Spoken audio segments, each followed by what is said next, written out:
नमस्कार, आप देख रहे हैं हिंदी टीवी न्यूज और मैं हूं आपके साथ अविरल जैन। हिमाचल प्रदेश की हर छोटी से छोटी और बड़ी खबरों पर है हमारी नजर। जो लोग खबरों को देख रहे हैं वो चैनल को सब्सक्राइब करना ना भूलें और वीडियो को कहां से देख रहे हैं कमेंट करके जरूर बताएं। झूठ बोलना कांग्रेस की आदत, जयराम ठाकुर ने सुक्खू सरकार पर बोला हमला, कहा गारंटी का मॉडल है फ्लॉप। हिमाचल प्रदेश के पूर्व मुख्यमंत्री जयराम ठाकुर ने हिमाचल प्रदेश की कांग्रेस सरकार पर निशाना साधा है। जयराम ठाकुर ने कहा कि प्रधानमंत्री ने कांग्रेस की गारंटियों को लेकर सत्य बात कही है। हिमाचल प्रदेश की गारंटी आज पूरे देश में चर्चा का विषय बनी हुई है। पूर्व मुख्यमंत्री व वर्तमान में नेता प्रतिपक्ष जयराम ठाकुर ने प्रदेश की सुखविंदर सिंह सुक्खू सरकार पर निशाना साधते हुए कहा कि सत्ता को हासिल करने के लिए झूठ बोलना कांग्रेस की आदत बन गई है। हिमाचल प्रदेश में कांग्रेस की गारंटी का मॉडल धराशायी हो गया, जो पूरे देश में चर्चा का विषय बना हुआ है। हकीकत में हिमाचल में कर्मचारियों को सैलरी और पेंशनरों को पेंशन नहीं मिल पा रही है। मुख्यमंत्री को हर महीने सैलरी की तारीख का ऐलान करना पड़ रहा है। उन्होंने कहा कि कांग्रेस की आपसी लड़ाई की वजह से विकास की तरफ ध्यान नहीं दिया जा रहा है और हिमाचल में भी ऐसी स्थिति बनी हुई है। मंत्री के एक पद के लिए कई विधायक तलबगार, हाईकमान से स्वीकृति पर होगी ताजपोशी। हिमाचल प्रदेश में सुक्खू सरकार के 2 साल पूरे होने जा रहे हैं। इससे कांग्रेस विधायकों में एक बार फिर मंत्री बनने की हसरत जाग गई है। इन दिनों राज्य मंत्रिमंडल में जगह पाने के लिए कुछ विधायक सक्रिय बताए जा रहे हैं। रिक्त चल रहे एक पद को भरने के लिए एक अनार 100 बीमार की स्थिति बन सकती है। क्वार दौरे के बाद मुख्यमंत्री सुक्खू ने मीडिया के एक सवाल पर कहा कि राज्य मंत्रिमंडल में रिक्त चल रहे एक पद को भरने के लिए हाईकमान से स्वीकृति ली जाएगी। इसके बाद कांग्रेस विधायकों में हलचल है। मुख्यमंत्री सुक्खू के नेतृत्व के राज्य मंत्रिमंडल के उनके अलावा केवल 11 सदस्य हो सकते हैं। वर्तमान में मुख्यमंत्री के अलावा उप मुख्यमंत्री और 9 मंत्री हैं। हिमाचल की अनोखी परंपरा, धामी में 12 मिनट पत्थरों की बरसात, सुरेंद्र के खून से भद्रकाली का तिलक। हिमाचल को देवभूमि के नाम से जाना जाता है। देवभूमि में पौराणिक मान्यताएं, देव आस्था की बातें हर किसी को हैरान कर देती हैं।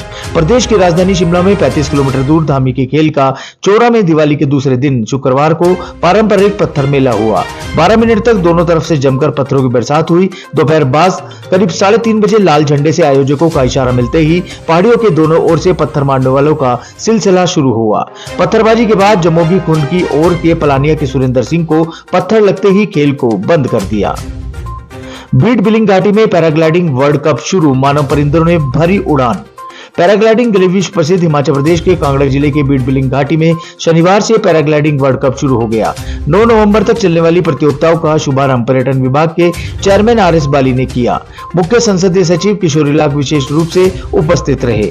शुभारंभ पर हवन किया गया। सभी प्रतियोगियों को हार पहनाकर सम्मानित किया गया। हालांकि मुकाबले रविवार से शुरू होंगे।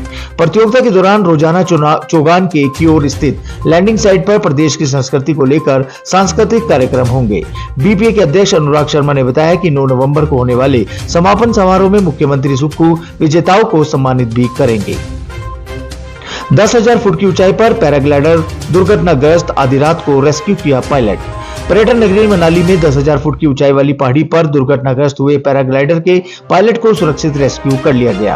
पैराग्लाइडर का पायलट राबिया का रहने वाला है और अब विदेशी पायलट का ढालपुर अस्पताल में इलाज किया जा रहा है। रेस्क्यू टीम द्वारा बीती रात के समय 10,000 फुट की पहाड़ी पर चढ़कर उसे रेस्क्यू कर लिया गया। मिली जानकारी के अनुसार सर्बिया के रहने वाले पायलट ने जिला कांगड़ा के बीड बिलिंग से उड़ान भरी थी, लेकिन वह आसमान में दिशा भटक गया और मनाली की पहाड़ियों में पतालसू पीक समेत दुर्घटनाग्रस्त हो गया। ऐसे में पायलट के द्वारा अपने बचाव के बारे में संदेश भेजा गया। आतिशबाजी के बाद दिल्ली से हिमाचल तक धुंध की चादर, बद्दी में खतरनाक श्रेणी तक पहुंचा प्रदूषण। प्रकाश पर्व दिवाली पर हुई आतिशबाजी के बाद शुक्रवार को दिल्ली से हिमाचल प्रदेश तक हवा की सेहत बेहद खराब रही। दिल्ली एनसीआर में पटाखों पर सुप्रीम कोर्ट का प्रतिबंध भी बेअसर रहा। दिल्ली में 362 एसक्यू के साथ हवा बहुत खराब श्रेणी में रही। यह बीते 3 वर्षों में दिल्ली के लिए सबसे प्रदूषित दिवाली थी। यही नहीं, दिल्ली शुक्रवार को विश्व के सबसे प्रदूषित शहरों की सूची में भी शीर्ष पर रही। हिमाचल के औद्योगिक क्षेत्र बद्दी, बरोटीवाला व नालागढ़ से लेकर पहाड़ियों की रानी शिमला तक प्रदूषण बढ़ गया। एम्स बिलासपुर में किडनी प्रत्यारोपण आईसीयू शुरू, पीजीआई के चक्कर काटने से मिली राहत।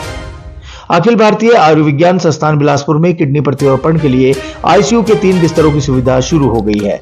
2 करोड़ की लागत से एम्स में इन आईसीयू को शुरू किया गया है। अब इन रोगियों को इन सेवाओं के लिए प्रदेश के बाहर नहीं जाना पड़ेगा। प्रधानमंत्री मोदी ने गत सप्ताह इस सुविधा का शुभारंभ वर्चुअल किया। इसके शुरू होने से रोगियों को पीजीआई के चक्कर नहीं काटने पड़ेंगे। विशेष रूप से एम्स बिलासपुर में मिलने वाली किडनी ट्रांसप्लांट की सुविधा से हर साल 100 से 150 रोगियों को लाभ होगा। इन मरीजों को इससे पहले इलाज के लिए प्रदेश से बाहर जाना पड़ता था। प्रदेश के जलाशयों, नदी नालों में ट्राउट मछली पकड़ने पर प्रतिबंध।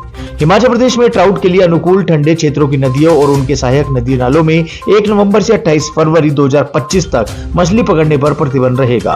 प्रदेश के करीब 600 किलोमीटर की क्षेत्र में 4 माह तक इस प्रतिबंध को लगाने की अधिसूचना निदेशक एवं पारसी मत्स्य विभाग विवेक चंदेल ने जारी की है।